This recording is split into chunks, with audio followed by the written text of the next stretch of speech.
So hi guys, welcome back again in Edugrown. आई होप आप सब लोग अच्छे और सेफ हो गए।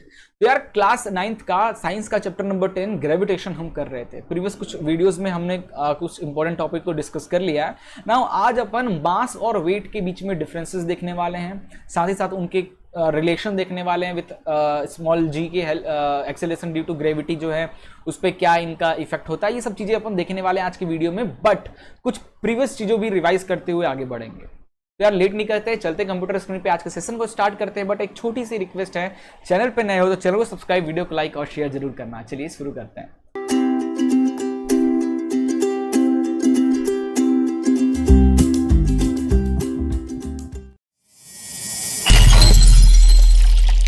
सो यार अगर आपको ये चैप्टर चाहिए है ना, तो आप इस चैप्टर के नोट्स वगैरह हमारी वेबसाइट से देख सकते हैं। Most important question, NCERT solution, ये सब हमारी वेबसाइट edugrown.in पे मिल जाएगा। डिस्क्रिप्शन में आपको लिंक दे दिया। यार अपन मास और वेट को स्टार्ट करते हैं, उससे पहले कुछ इंपॉर्टेंट पॉइंट मुझे डिस्कस करना है, वो भी अपन डिस्कस करते हुए चलते हैं। तो यार आज थोड़ा सा फ्री फॉलिंग को अपन थोड़ा और एक्सटेंड कर रहे हैं, है ना। फ्री फॉलिंग में कुछ चीजें छूट गई थी हमारे प्रीवियस लेक्चर्स में, तो अपन उस चीज को भी साथ में कवर करते चलेंगे। तो फ्री फॉलिंग, थोड़ा जब भी कोई ऑब्जेक्ट ग्रेविटेशनल के प्रेजेंट में ऊपर से नीचे की ओर गिरता है, अगर देखा जाए तो ये हमारा अर्थ का सरफेस हो गया, ठीक है। ये हमारा क्या हो गया, अर्थ का सरफेस हो गया। और ये एक ऑब्जेक्ट है, ये नीचे की तरफ गिर रहा है बिकॉज क्यों, बिकॉज इस पे जो हमारी एफजी लग रही है, ग्रेविटेशनल फोर्स जो लग रही है उसकी वजह से। और देखा जाए तो लाइक दिस मैं बता रहा हूं, इस तरीके से ये नीचे आ रहा है ना, इस पॉइंट की हेल्प से बता रहा हूं, इस तरीके से नीचे आ रहा है। और जब ये ऑब्जेक्ट नीचे की तरफ आता है, इन दैट केस इसकी जो वेलोसिटी होती है वो नॉट कांस्टेंट नहीं होती है, but there acceleration will be a constant and its value become 9.8 metre per second square, जिसे ही अपन स्मॉल जी, क्योंकि ग्रेविटी के प्रेजेंट में ये ऑब्जेक्ट नीचे की ओर गिर रहा है, तो इस पे जो फोर्स लग रहा है, ग्रेविटेशनल फोर्स लग रहा है, जिसकी वजह से यहां का जो एक्सेलरेशन है it will also convert into acceleration due to gravity, जिसे हम स्मॉल जी करते हैं। तो स्मॉल जी एक्चुअली एक तरीके का एक्सेलरेशन नहीं है, ठीक है। जब कोई बॉडी हॉरिजॉन्टल पाथ पे मूव करती है, इन दैट केस उस पे बॉडी पे लगने वाला जो फोर्स है उसे अपन force is equal to mass into acceleration लिखते हैं, क्योंकि बॉडी हॉरिजॉन्टली मूव कर रही है या फिर एक आप इस तरीके से इंक्लाइन मूव कर रहे हो। बट जो कोई ऑब्जेक्ट फ्री फॉलिंग होती है ना, ग्रेविटी जो ग्रेविटेशनल फोर्स है उसके रिप्रेजेंट में जब गिरती है, इन दैट केस जो एक्सेलरेशन होता है उसे अपन एक्सेलरेशन ड्यू टू ग्रेविटी कहते हैं, ठीक है। तो इस पे जो फोर्स लग रहा है, इस फोर्स को क्या कहेंगे अपन, force due to gravity, gravitation या फिर कह लो, ठीक है। और इस पे जो एक्सेलरेशन होगा बिकॉज ऑफ दिस फोर्स, जो बॉडी में एक्सेलरेशन प्रोड्यूस होगा, इसे कहेंगे acceleration due to gravity. Clear हो गया। अब वेलोसिटी क्यों कांस्टेंट नहीं हो, क्योंकि एक्सेलरेशन जैसे जैसे आप नीचे आते जा रहे हो, हर एक पॉइंट पे एक्सेलरेशन क्या हो रहा है, 9.8 9.8 9.8 इस तरीके से क्या होता है, एडिशन होते जा रहा है। तो जाहिर सी बात है उसकी वेलोसिटी भी चेंज होती जा रही है। यहां हर पॉइंट पे एक्सेलरेट कर रही है आपकी बॉडी किस स्पीड से, 9.8 मीटर पर सेकेंड स्क्वायर से। तो वेलोसिटी हर पॉइंट पे जब नीचे आ रही होगी अलग अलग होगी, तो velocity will be not constant. Now इसी की हेल्प से हमने एक फॉर्मूला डेवलप किया था कि यार इस बॉडी पे जो फोर्स लग रहा है, उस force that is gravitational force, इसकी वैल्यू क्या हो जाएगा, मास इनटू एक्सेलरेशन ना लिख के एक्सेलरेशन ड्यू टू ग्रेविटी लिखेंगे, क्योंकि है ना। और दूसरा, जब हमें पता है न्यूटन ने कहा था कि यूनिवर्स में जितने भी ऑब्जेक्ट्स हैं, है ना, कि दुनिया में जितने भी मासेस हैं, वर्ल्ड अपने यूनिवर्स में जो भी मास है वो एक दूसरे की तरफ अट्रैक्ट करते हैं, है ना। तो इन दैट केस बिकॉज ऑफ उनके ग्रेविटेशनल फोर्स की वजह से, तो ये हमारा ऑब्जेक्ट हो गया और ये हमारा अर्थ है, तो इनमें भी तो अट्रैक्शन होगा ना, क्योंकि अर्थ के पास भी मास है और इस ऑब्जेक्ट के पास भी मास है। जहां मास है तो भाई वहां पे अब यहां पे देखा जाए तो ये दोनों अट्रैक्ट हो रहे हैं, ठीक है। जब ये फ्री फॉलिंग हो रहा है, यानी इन दोनों के बीच में एक अट्रैक्ट, इनके ग्रेविटेशन की हेल्प से, जो अर्थ की जो ग्रेविटेशन है उसकी वजह से इनके बीच में अट्रैक्शन हो रहा है। तो इनके बीच में लगने वाला जो फोर्स है, जिसे अपन बिकॉज ऑफ ग्रेविटेशनल लगने वाला जो फोर्स है, उसको उसकी जो वैल्यू होती है वो होती है G, capital G, that is gravitational constant, mass of earth upon mass of object upon इन दोनों के बीच का डिस्टेंस का स्क्वायर। तो इन दोनों का बीच का अगर डिस्टेंस को अपन आर मान लें, है ना, या फिर मान लो इन दोनों के बीच के डिस्टेंस को अगर अपन h मान लेते हैं, और अर्थ सर्कल है तो अर्थ की भी तो कुछ रेडियस है, अर्थ की भी तो एक रेडियस होगी ना यार। तो अर्थ की रेडियस को तो यहां से यहां तक लेंगे तो ये r हो गया। तो देखा जाए तो r प्लस h का होल स्क्वायर ये बनता है। अब यहां पे क्या होता है यार कि ये जो हाइट है, क्योंकि ये अपने अर्थ के अंदर जो ऑब्जेक्ट नीचे आ रहा है, अगर वैक्यूम में चला गया, हमारे अर्थ के सरफेस से बाहर चला गया अगर कोई ऑब्जेक्ट, फिर वो अर्थ की तरफ अट्रैक्ट नहीं होगा, है ना। वो फिर वैक्यूम में, यूनिवर्स में जाने के बाद वो किसी और ही डायरेक्शन में जाने लगेगा। तो हमारे अर्थ के जो आउटर मोस्ट लेयर है उसके अंदर कोई ऑब्जेक्ट है, देन उस पे अर्थ की ग्रेविटेशनल एक्ट करेगी और वो नीचे की तरफ आया, अर्थ के सेंटर की तरफ वो ऑब्जेक्ट मूव करना स्टार्ट करेगा because of gravitational force of earth. तो देखा जाए तो ये जो ऑब्जेक्ट नीचे की तरफ आ रहा है यानी अर्थ के अंदर है, तो इसका जो डिस्टेंस है अर्थ के सरफेस से, जो डिस्टेंस है उस ऑब्जेक्ट का और अर्थ की रेडियस की बात करें तो बहुत कम, नेग्लिजिबल है। ऑब्जेक्ट की डिस्टेंस अर्थ के रेडियस के अकॉर्डिंग नेग्लिजिबल यार, बहुत कम होता है। आप कोई ऑब्जेक्ट, अर्थ कितना बड़ा उसका रेडियस है, अब उसमें ऑब्जेक्ट कितना भी ऊपर फेंकोगे तो उसकी हाइट और आप अर्थ की वो देख लो तो बहुत है। इसलिए ये जो फॉर्मूला है ये बन जाता है लाइक G/MO अपॉन H को निग्लेक्ट कर देते because its value will be too small then radius of earth, so it become radius of earth का square. Now equate equation 1 and equation 2, you get that is Fg कहाँ लग रहा है, object पे लग रहा है, यानी ऑब्जेक्ट का मास इनटू उस पे लगने वाला gravitational which is equal to capital G mass of earth upon mass of object upon radius. तो ये MO कट गया, ये स्मॉल g की वैल्यू आ गई capital G mass of earth upon r। तो इससे क्या समझ में आ रहा है कि जो ग्रेविटेशन एक्सेलरेशन ड्यू टू जो ग्रेविटी स्मॉल जी की जो वैल्यू है वो अर्थ के मास पे और उसके रेडियस पे डिपेंड करता है, स्क्वायर ऑफ रेडियस पे डिपेंड करता है, ना कि वो और किसी चीज पे डिपेंड करता है। इस चीज को ध्यान में रखना, अपन प्रीवियस लेक्चर में इसे डिस्कस किए थे। अब चूंकि फ्री फॉलिंग हो रहा है, इन दैट केस में हमने एक इक्वेशंस ऑफ मोशन पढ़ा था, याद करो पहले चैप्टर में हमने इक्वेशन ऑफ मोशन पढ़ा था, उसमें 3 इक्वेशन पढ़े थे, मोशन के 3 इक्वेशन। दैट इज फर्स्ट क्या था, v is equal to u plus at, second equation क्या था, s is equal distance is equal to ut plus half at square, है ना, याद आया। और थर्ड हमने पढ़ा था v square minus u square is equal to 2as। ये जो इक्वेशन ऑफ मोशन था, ये जब ऑब्जेक्ट कभी हॉरिजेंटल पाथ में मूव करता है, डिस्टेंस ट्रेवल करता है, इन दैट केस अपन ये फॉर्मूला यूज करते हैं। बट जब ऑब्जेक्ट फ्री फॉलिंग होती है तब उसमें डिस्टेंस की जगह पे, बच्चा लोग डिस्टेंस की जगह पे हम हाइट यूज करते हैं। तो अगर डिस्टेंस की जगह पे हाइट यूज करेंगे फ्री फॉलिंग के केस में, और एक्सेलरेशन की जगह पे एक्सेलरेशन स्मॉल g की वैल्यू यूज करेंगे, that is acceleration due to gravity. तो ये फॉर्मूला किस तरीके से बदल जाएगा, that is v is equal final velocity of object is equal to initial velocity of object plus a की जगह पे g और टाइम। तो ये क्वेश्चन कुछ इस तरीके का हो जाएगा, देख लो, v is equal to u plus GHT हो जाएगा, ठीक है। अब यहां पे हाइट भी आ जाएगा। अब ये किस लिए लिया है, when an object falling towards earth with initial velocity u से, अगर अर्थ की तरफ मूव कर रहा है ऑब्जेक्ट, जो है अर्थ की तरफ मूव कर रहा है इनिशियल वेलोसिटी u से, इन दैट केस जो हमारा फर्स्ट इक्वेशन ऑफ मोशन हो जाएगा, that is v is equal to u plus GHT, ठीक है। और height covered in t second, height की सेकेंड इक्वेशन की बात करें, हाइट कितना वो उसने हाइट कवर किया, ऊपर से नीचे कितना हाइट आया, in that case h is equal to ut plus half GT square. और रिलेशन बिटवीन निकाला जाए, तीसरा जो फॉर्मूला है हमारा वो क्या है भाई, that is v square minus u square is equal to 2as था तो 2g, s की जगह पे h कर देंगे। तो जहां जहां a है वहां g कर दो, जहां s है वहां पे h कर दो, ठीक है, ये आपका बनता जाएगा। Now when object is falling from rest position, means initial velocity जब 0 होगी, इन दैट केस हमारा जो पहला इक्वेशन बनेगा तो u की जगह 0 होगा तो ये बच जाएगा v is equal to GT only, ठीक है। अच्छा, यहां पे इस इक्वेशन को जरा ठीक कर लेना, ये इक्वेशन यहां पे गलत लिखा है। क्या अपना क्या होता है, फर्स्ट इक्वेशन होता है v is equal to u plus, है ना, at, ये होता है। तो फ्री फॉलिंग के केस में ये क्या हो जाएगा, v is equal to u plus a की जगह GT, ठीक है, ये फॉर्मूला बन जाएगा। इसको ठीक कर लेना, हियर नॉट h, बाकी सब ठीक है। नाउ क्योंकि जब ऑब्जेक्ट रेस्ट में होगा, फ्री फॉलिंग है और रेस्ट में, इन दैट केस u का वैल्यू, इनिशियल वेलोसिटी 0 हो जाएगी।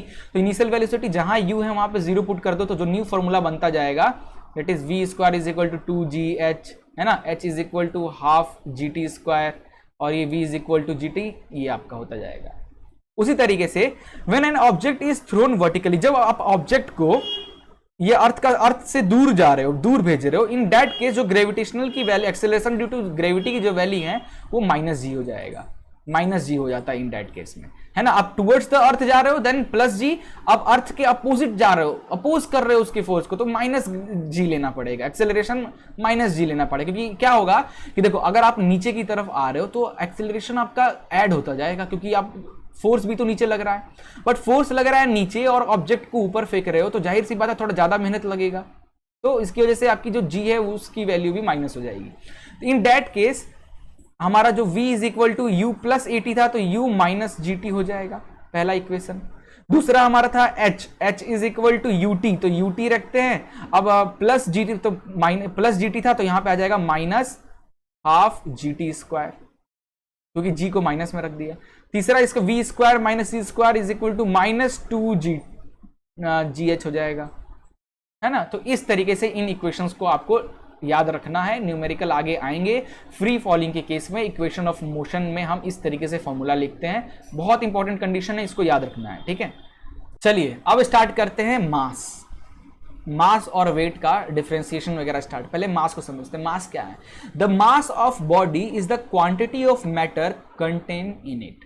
मास is scalar quantity which has only magnitude but no direction. Mass यानी जैसे ये एक बॉडी, ये मान लो एक बॉडी है, इसकी मास क्या होगी, यानी इसके अंदर जितने मॉलिक्यूल्स है, इस बॉडी के अंदर जितने भी पार्ट्स हैं, उस पार्ट का जो मास है ना, उस पार्ट का जो वेट है, या उस पार्ट का मास ही बोलेंगे, वेट बोलेंगे कंफ्यूज, उस पार्ट का जो मास है। तो जैसे ये बॉडी क्या है, ये एक स्क्वायर है ना, ये जो स्क्वायर है, इस स्क्वायर की कुछ वॉल्यूम होगी, तो that square change to become cube, है ना। तो अब ये वॉल्यूम है इसका, तो इस हर एक वॉल्यूम के जो मॉलिक्यूल्स है, उस वॉल्यूम मॉलिक्यूल का अपना एक मास होगा, है ना। तो ये इस क्यूब के अंदर जितने भी ये मॉलिक्यूल्स है, उन सबका मास को प्लस कर दोगे तो इस पूरे बॉडी का मास निकल आएगा, ठीक है। यही तो है, the mass of body is the quantity of matter contain in it. इनके अंदर जो भी मैटर है, यानी उसके पार्टिकल या मॉलिक्यूल हैं, उन सबका जो मास है वही उस बॉडी का मास कहला जाएगा। और इसकी एसआई यूनिट जो होती है kilogram, SI unit of mass is KG which is written in the short KG, ठीक है। और भी यूनिट से हम डिनोट करते हैं, लाइक मीटर, ठीक है, milligram, sorry not metre, KG हो गया, ग्राम हो गया, मिलीग्राम हो गया, है ना। Now, mass of body is constant and does not change from place to place. आप अर्थ पे चले जाओ, मून पे चले जाओ, जुपिटर पे चले जाओ, या कहीं भी चले जाओ, मास, आपकी जो बॉडी का जो मास है वो कभी नहीं बदलेगा, because its value always a constant. आपके जो बॉडी है उसके अंदर जो मॉलिक्यूल्स है, जो पार्टिकल्स हैं, उनकी मास फिक्स्ड है बच्चा लोग, और उनकी वैल्यू आप कहीं भी चले जाओ, किसी भी प्लैनेट पे चले जाओ, कहीं भी चले जाओ, इसकी वैल्यू कभी चेंज नहीं होगी, that will be a constant, है ना। और क्योंकि इसका कोई डायरेक्शन नहीं होता, they have always only magnitude, its value like 5 kg, है ना, या 5 gram, like only have magnitude, therefore mass is a scalar quantity. क्या है भाई, ये एक स्केलर क्वांटिटी है। वहीं पे अगर हम वेट की बात करें, ठीक है, और एक चीज और ध्यान देना, मास of body can not be zero. किसी भी बॉडी की मास कभी जीरो नहीं हो सकता, क्योंकि यूनिवर्स में रहने वाली जितनी भी चीज है, जितनी भी चीज आपके माइंड, लाइट की जो वेव है, उनका भी, वेव पार्टिकल जो है उनका भी मास होता है। दुनिया में जो भी चीज प्रेजेंट है तो उनके पास मास है, तो मास कभी जीरो नहीं होता है, याद रखना इस चीज को, ठीक है। नाउ अब वेट की स्टार्ट करते हैं। सर फिर वेट क्या होता है? यार वेट जो होता है ना वो बदलता रहता है। आप अपना पोजीशन चेंज करोगे तो वेट भी बदलेगा। Position change in the sense, ऐसा नहीं कि 4 कदम आगे बढ़ जाएं तो चेंज हो जाएगा, नहीं, like not that. Like earth पे ही अपने कुछ ऐसी जगहें हैं जहां पे ग्रेविटेशनल हमारी चेंज हो जाती है। वैसे normal acceleration due to gravity क्या बताते हो आप हमारे अर्थ का, that is 9.8 metre per second square. अपने अर्थ की स्मॉल जी की वैल्यू ये है, हर जगह अपने अर्थ पे यही है, बट अपने अर्थ के हर जगह पे नहीं, अपने अर्थ पे कुछ ऐसे प्लेसेस हैं जहां पे इसकी वैल्यू बदल जाती है, ठीक है। लाइक बर्मुडा ट्रायंगल हो गया, या फिर हमारा एवरेस्ट का टॉप पार्ट हो गया, है ना, या बहुत अंदर वाला डीप पार्ट हो गया, सी में चले जाओ, तो इसकी वैल्यू थोड़ी बदलती रहती है बिकॉज ऑफ अर्थ का, वी नो डेट कि जी किस पे डिपेंड करता है, अर्थ के मास पे और उसके रेडियस पे, ठीक है। चलो, तो ये चीज, तो जो वेट है वो कांस्टेंट, मास तो कांस्टेंट रहता है किसी भी प्लैनेट पर चल जाओ, बट वेट जो है वो कभी भी कांस्टेंट नहीं होती, इसकी वैल्यू बदलती रहती है जब आप एक जगह से दूसरी जगह जाओ। लाइक अर्थ पे हो तो अर्थ पे इसकी आपकी बॉडी का वेट कुछ और होगा, मून पे जाओगे तो आपकी बॉडी का वेट कुछ और हो जाएगा, ठीक है, जुपिटर पे जाओगे तो आपकी बॉडी का वेट कुछ और हो जाएगा। ऐसा क्यों सर? ऐसा इसलिए, पहले तो वेट का फॉर्मूला समझो। तो वेट का फॉर्मूला होता है weight is equal to mg। याद रखना, वेट इज इक्वल, जब भी कोई बॉडी है उसका अगर कुछ मास है, तो अगर अर्थ पे है तो अर्थ की वजह उस बॉडी का जो सेंटर सीजी है, सेंटर ऑफ ग्रेविटी है, सीजी है बॉडी जहां बैलेंस होती है, वहां से ऑलवेज एक नीचे की तरफ एफजी लगता है, और that FG that is force due to gravity is equal to what, इस बॉडी का weight, and its formula is what, mg, है ना। तो इस बॉडी का तो मास तो कांस्टेंट होगा। अब ये जो g है, क्योंकि वेट के फॉर्मूले में ये स्मॉल g आ रहा है, स्मॉल g की वैल्यू अलग आती है, अर्थ की अलग होती है स्मॉल g की वैल्यू, मून की अलग होती है, जुपिटर की अलग होती है ना। देयरफॉर वेट भी बदलता रहेगा बिकॉज ऑफ g, क्योंकि वेट के अंदर, वेट का जो फॉर्मूला है उसके अंदर मास तो चलो ठीक है, मास पे आप अर्थ पे चले जाओ, मून पे चले जाओ, हर जगह मास m1 सेम होगा, बट अगर g की बात करें तो अर्थ पे g1, ठीक है, मून पे g2, इस पे g3, क्योंकि वेट में g है और g की वैल्यू हर अलग अलग प्लेनेट पे बदलती रहती है। देयरफॉर वेट भी है, अलग अलग प्लेनेट पे आपको अलग अलग आपकी बॉडी का वेट देखने को मिलता है, ठीक है, इस चीज को याद रखना, है ना। वेट, अब वेट क्या होता है, वेट का एक डायरेक्शन भी होता है, दैट इज डाउनवर्ड डायरेक्शन, है ना, क्योंकि अब नीचे की तरफ लगता है किसी भी बॉडी पे। सो जो वेट है वो वेक्टर क्वांटिटी होता है, क्योंकि इसके पास मैग्नीट्यूड भी होता है, लाइक 5 kg इसका मैग्नीट्यूड इन डाउनवर्ड डायरेक्शन में हमेशा लगता है। Therefore magnitude and direction, therefore the weight is a vector quantity, और its value never be constant, it value continuously change from one place to another, that is like earth, moon, Jupiter, ठीक है।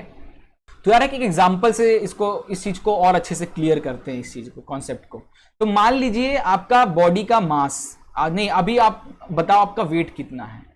आप लोग 9th class में हो अभी, तो 9th class के हिसाब से आपका वेट कितना होगा, अप्रोक्सीमेट 45 kg या 50 kg के आसपास। मान लो आपका वेट 50 kg है, आप मास जरा निकाल के बताना अपना, क्या आपका मास, आपके बॉडी का मास कितना है, जरा ये देखो।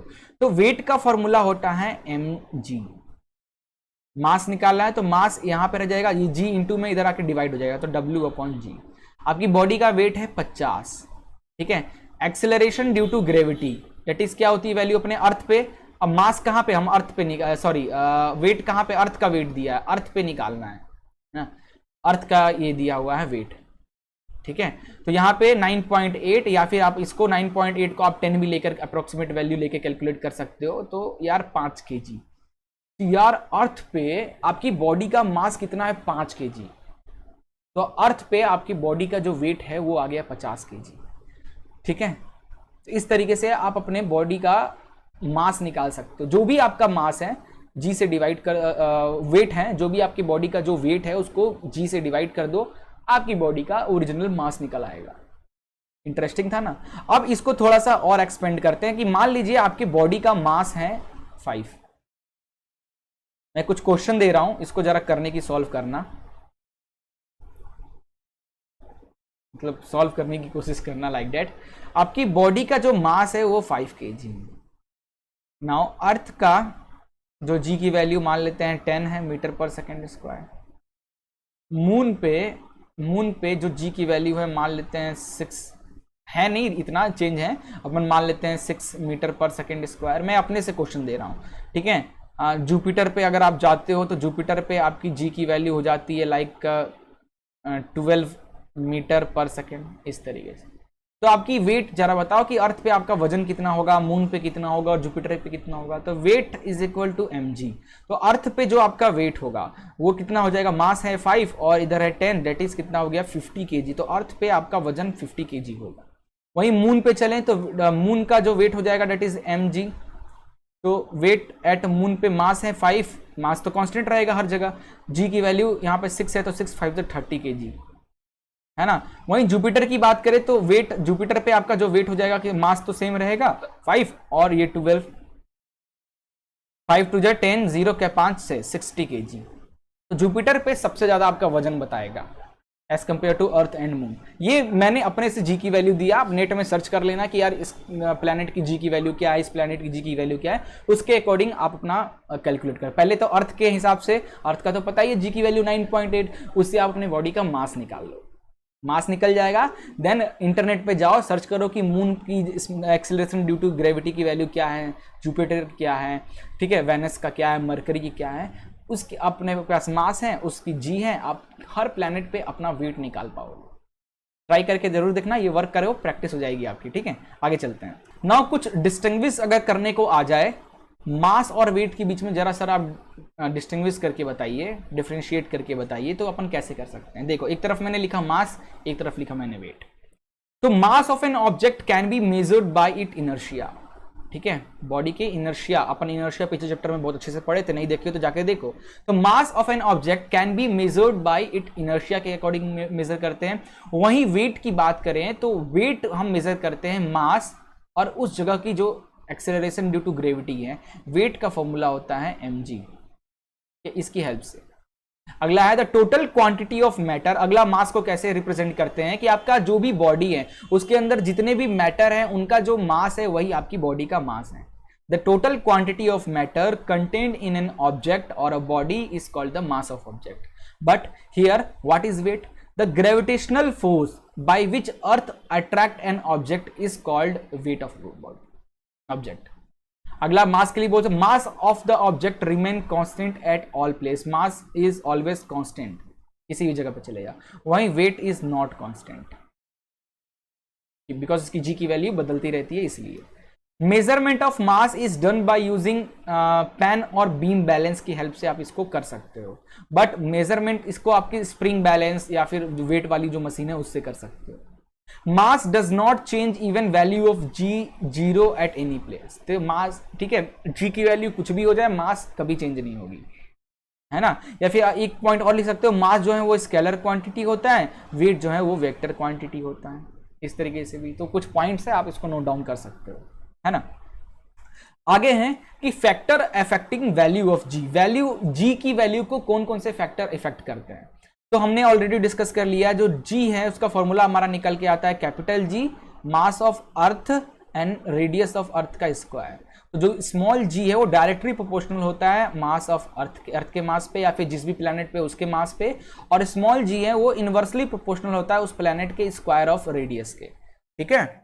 इस तरीके से अगर रेडियस ज्यादा है तो ग्रेविटी उस पर कम लगेगी, एक्सेलरेशन ड्यू टू ग्रेविटी, ठीक है। इस सब फैक्टर पे हमारा जी की वैल्यू, स्मॉल जी की वैल्यू डिपेंड करता है। अब कुछ क्वेश्चंस है कि मास ऑफ ऑब्जेक्ट, आपका बॉडी का मास दिया है 10 kg, what is the weight on the earth. Earth पे आपकी वेट क्या हो जाएगा? तो यार वेट ऑफ अर्थ क्या हो जाएगा? Mass into gravity, acceleration due to gravity of earth. Mass है 10, acceleration due to gravity earth का क्या है 9.8, जिसे अपन 10 भी लिखते हैं, डेट इज यहां से आपका आ गया 100 न्यूटन, है ना। वेट डेट इज 4c लग रहा है ना नीचे की तरफ। वेट क्या है? आपके बॉडी है, उस आपकी बॉडी से सेंटर से सीजी, आपकी बॉडी के सीजी से नीचे लगने वाला जो है वही तो वेट कहलाता है, और उसे ही अपन एफजी भी कहते हैं, फोर्स ड्यू टू ग्रेविटी, ठीक है। सो न्यूटन में ही आएगा इसका यूनिट जो आएगा, तो न्यूटन, लाइक दैट।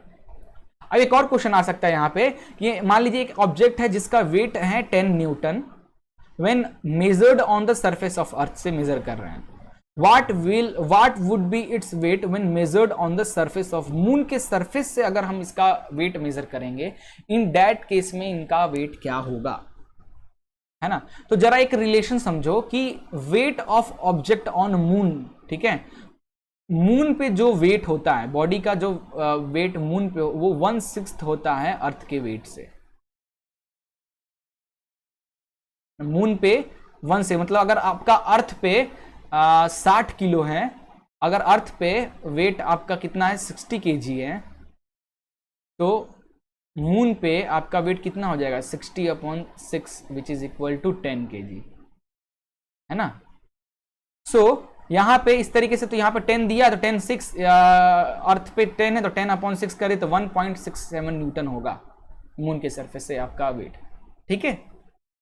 सो यार इस तरीके से अपन मास और वेट को अपन ने डिफरेंशिएट किया। फ्री फॉलिंग के भी कुछ पुराने केसेस को हमने डिस्कस कर लिया। आई होप ये वीडियो आपको काफी समझ में आया होगा। कहीं पे दिक्कत आता है तो आप वीडियो के नीचे कमेंट कर सकते हैं, हम आपकी जरूर हेल्प करेंगे।